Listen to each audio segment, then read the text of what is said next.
Hello, YouTube and Instagram. This is Kylian Sabani. What you're about to listen to is a compilation of two clips that I put together. One from Thursday's Managing Madrid Mailbag podcast with myself and Lucas Navarrete. And then part two is a clip from Friday's Churros y Tácticas mailbag for our patrons.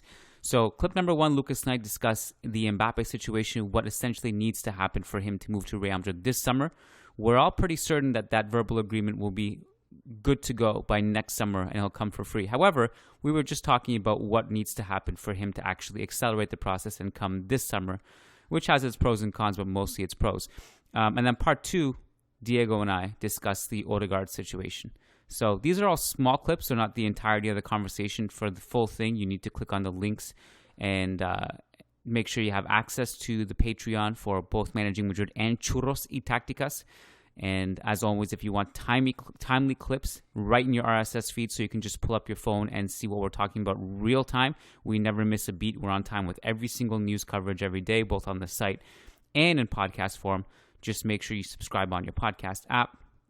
Make sure you're subscribed on Patreon. Make sure you keep it locked on managingmadrid.com. As always, if you need help booking your tickets to our live podcasts in New York, Los Angeles, Toronto, Dallas, Miami, London, Chicago, Washington, D.C., and Mumbai, just comment on this video and I'll make sure to help you out to reserve your spot. All right, without further ado, here's part one with Lucas, Mbappe, and then stick around for part two where Diego and I discuss Odegaard.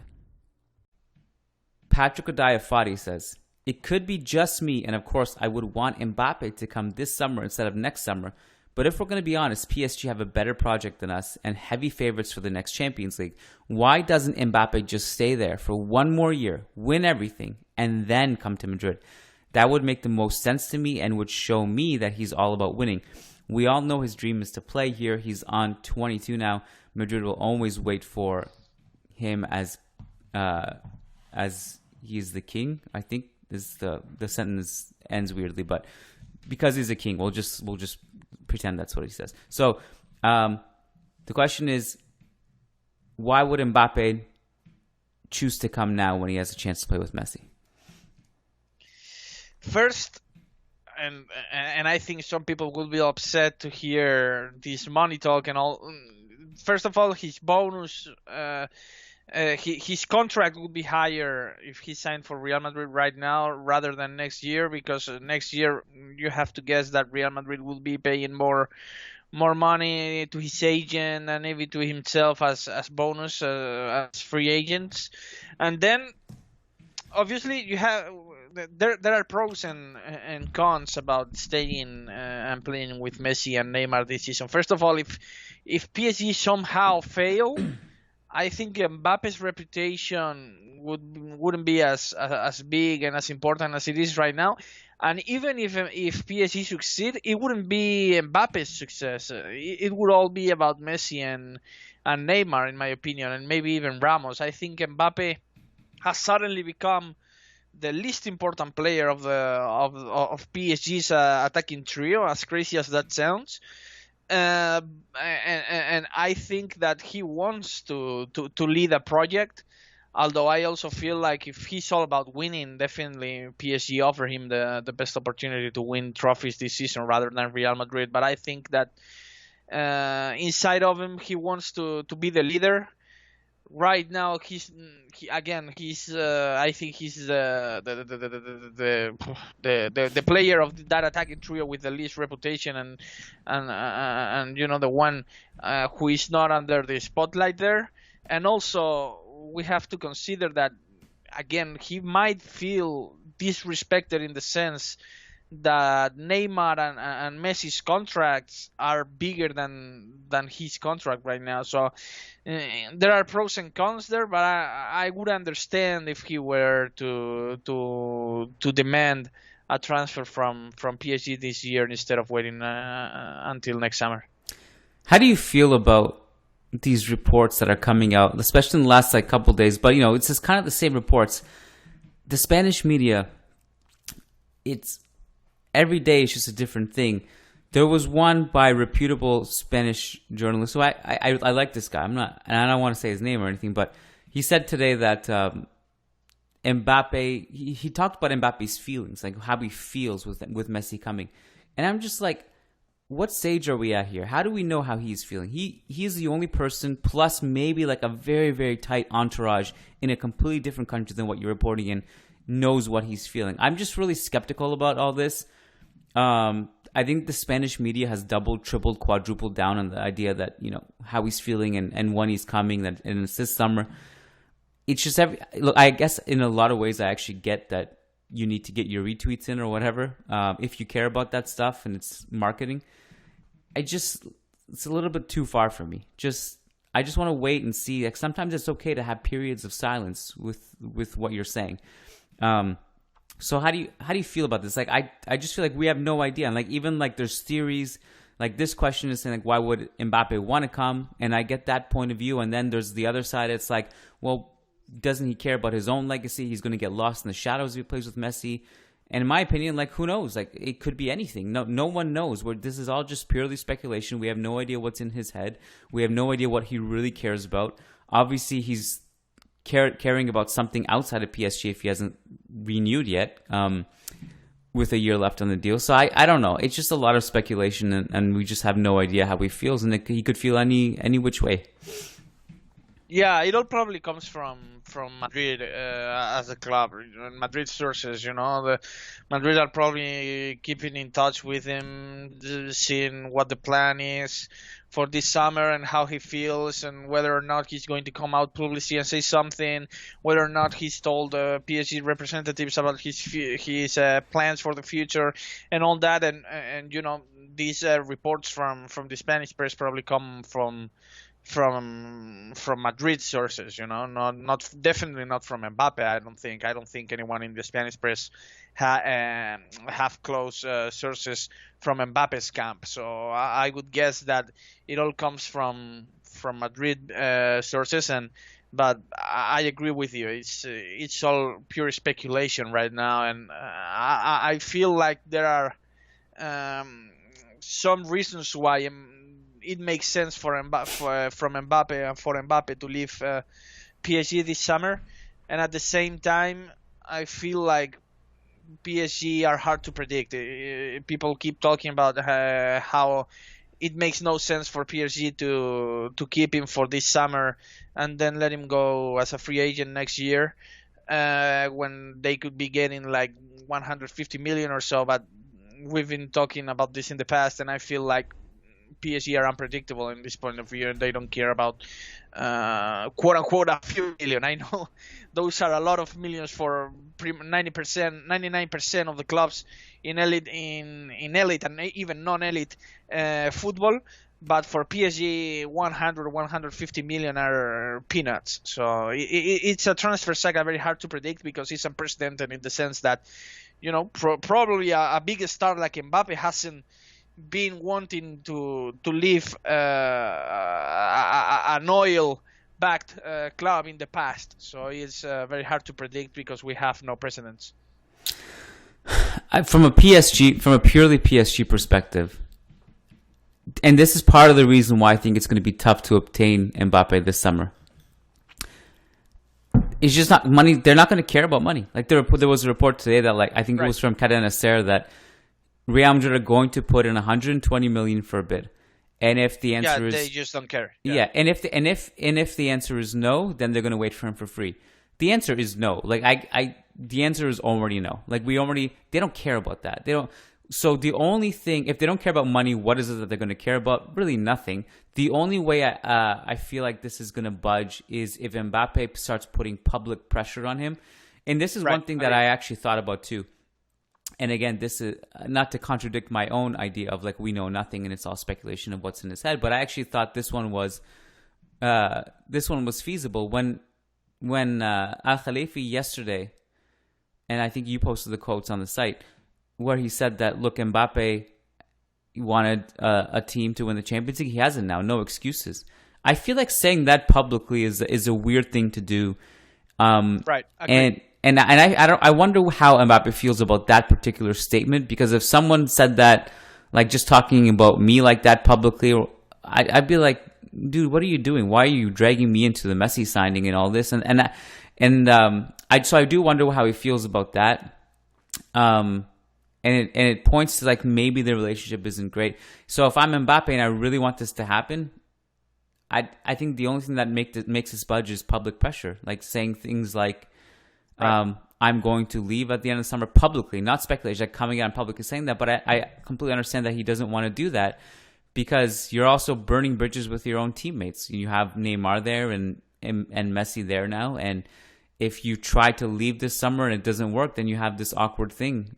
So I understand that he doesn't want to do that. So all of that is to say, I think next summer is probably more realistic.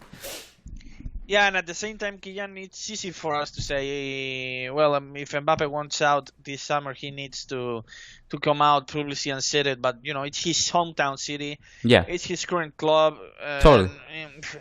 It's very hard for us to demand and to ask Mbappe to come out publicly and say such things because he would face not only him but also his family will face a tremendous amount of pressure from the fans at his hometown, and that's definitely not pleasant. So I get it. I think that's what Al Khelaifi is trying to do. I think he's trying to make Mbappe come out publicly and say it.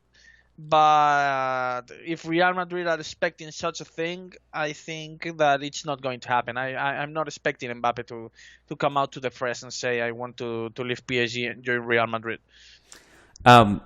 Which there's another domino to this, and this part of the story has been quiet for some time now because it's all been about Messi and Mbappe and stuff. But if they can't get Mbappe this summer, which I think is definitely on the table that they can't, shifting that money to a player like Haaland makes sense because Right. because you can't get, it's going to be hard to obtain both next summer, and the bidding Right. war for Haaland next summer is going to be absolutely bonkers.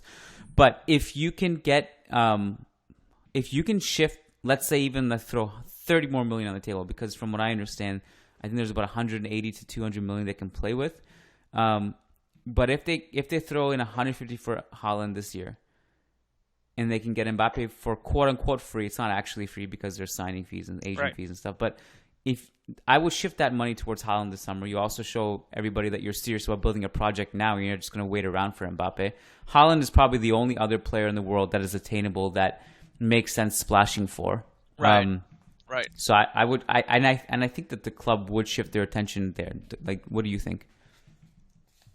I agree, and it makes sense to do so. I think, it might take some overpaying to get Haaland this summer, considering that Raiola is involved, and potentially even Haaland's father and all. And I would expect that transfer to require more than 150. And it might take some overpaying to get Haaland this summer. I get it. But at the same time, it sends a message. It sends a message against these other big clubs like PSG and Manchester City, who have completed some really exciting and expensive signings. It looks like Real Madrid have been sleeping for quite a while in the transfer market, and I think they need one of them in this summer. And if it's not Mbappe, from what we've read, Real Madrid have the money to complete such big signing. And if Mbappe cannot come this summer, I would expect Real Madrid to at least try to sign Haaland this year. It makes no sense to spend another season and waste another season without signing an exciting talent like either Haaland or Mbappe. So it would be the ideal scenario for me, to Real Madrid trying to sign Mbappe this summer, and if it's not possible, then shift the attention to Haaland. But I'm not sure if it's going to happen, or if Real Madrid will end up waiting until next summer to potentially sign them both, one of them as a free agent and the other as a potentially cheaper fee next summer, because of this reported clause that some reporters say that it exists, some others say that it doesn't exist. We don't know. But I have to guess that maybe next year Haaland would be cheaper, considering that Borussia have already rejected big offers for Haaland this year, and that Haaland might actually be forced to stay against his will in Borussia this year because he will not be playing Champions League football if he stays with them. So I don't know. The ideal scenario for me would definitely be signing either Haaland or Mbappe this year, but we definitely don't know, and it's only 20 days before the transfer window shuts down, and we have to wait and see. I actually wanted to start this mailbag by talking about Odegaard. That's the headliner of this mailbag. That's what we need to talk about. So that got me even more. That's why it was a good day. I was like, finally, some bad news coming from the nation's capital. This is going to be a good day and a good afternoon. With that being said, we're going to start with a question about Odegaard. So that's how we'll lead the mailbag. So Luis Sparaga says, "Hey guys, can you talk about the Odegaard situation? I haven't watched any preseason games, but is your sense that Carlo picked Isco over Odegaard?"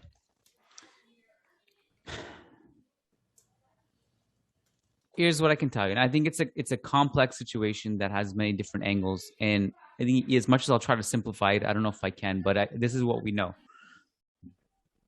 I don't think that Carlo picked Isco over Odegaard.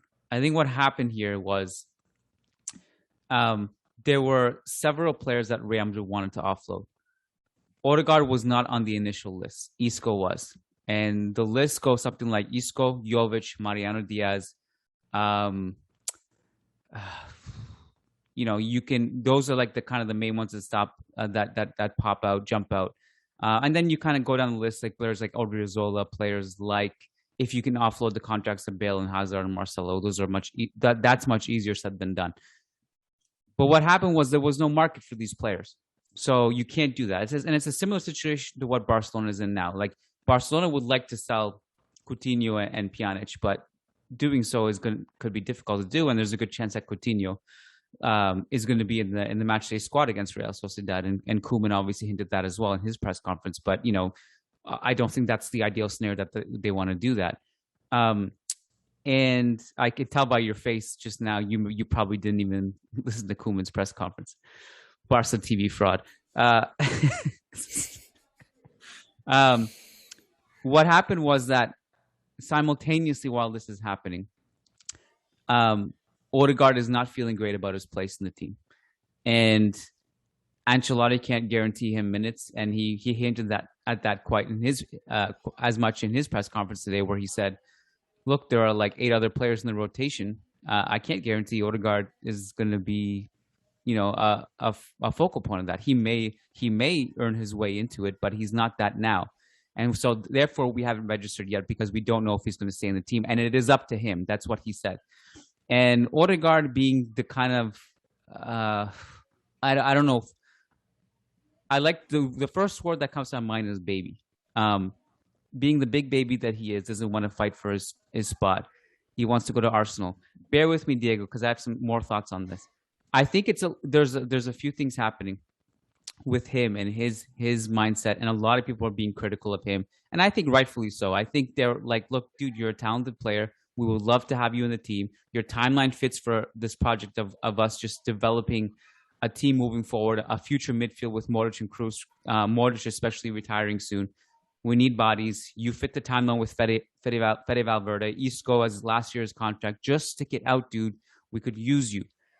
Odegaard thinking, look, I think 24 now. I have to double check his age. I've been around for a long time. I just want to play. Arsenal can give me the starting 10 role. It's my favorite position. I don't care so much that they're not as big a club as Real Madrid. Just let me go and play. And I don't think he cares about being a Real. He's not like a quote unquote Madridista that we all want him to be.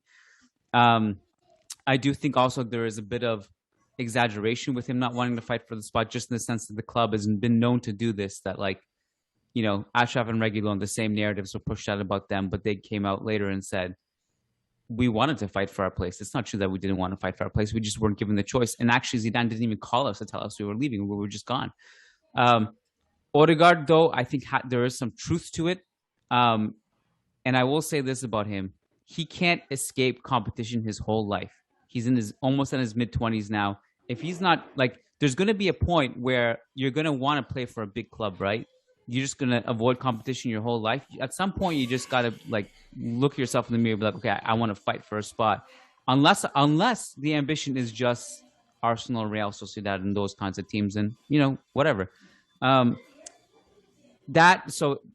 in addition to that, there was the fact that no other player in the squad is going to bring 50 freaking million euros to the table right now. That's insane money for somebody like Odegaard. The club's not going to turn that down, and I don't think the club itself was cared enough to keep him enough to be like, no, dude, we're going to keep you, stay. I don't think when they look at the cost benefit analysis of like, okay, Odegaard, 50 million that we could put towards the Haaland and Mbappe fund. Let's just see you later, man. If you don't want to be here, we don't care enough about you to convince you to stay. And that's where we are. Well, they got to do what they got to do. I think there was obviously a lot in what you just said to take this one apart or to respond in every point. We'll be here till tomorrow. But I think, and my question really after listening to you is, what's Ancelotti's track record with younger players? It's so-so. He was famously the first person who gave Jesse Rodriguez a chance. He did incorporate Nacho into the team. Casemiro, Ancelotti himself has claimed that he is responsible for bringing Casemiro into the team, but I call BS on that because he played him one game and then he was on loan to Porto. I wouldn't say that. I think Zidane was responsible for Casemiro. Ancelotti's track record with youngsters, it's not bad. He will give the youth players a chance, and reportedly, and he's been vocal about this too. And again in today's press conference, he reiterated this. That he talked about Arribas, Miguel Gutierrez, Antonio Blanco. He likes these players, and I think that's also part of the other reason why Real Madrid are willing to let someone like Odegaard go, is because they have a really good generation of Castilla players that can rely on in a pickle, and they can grow.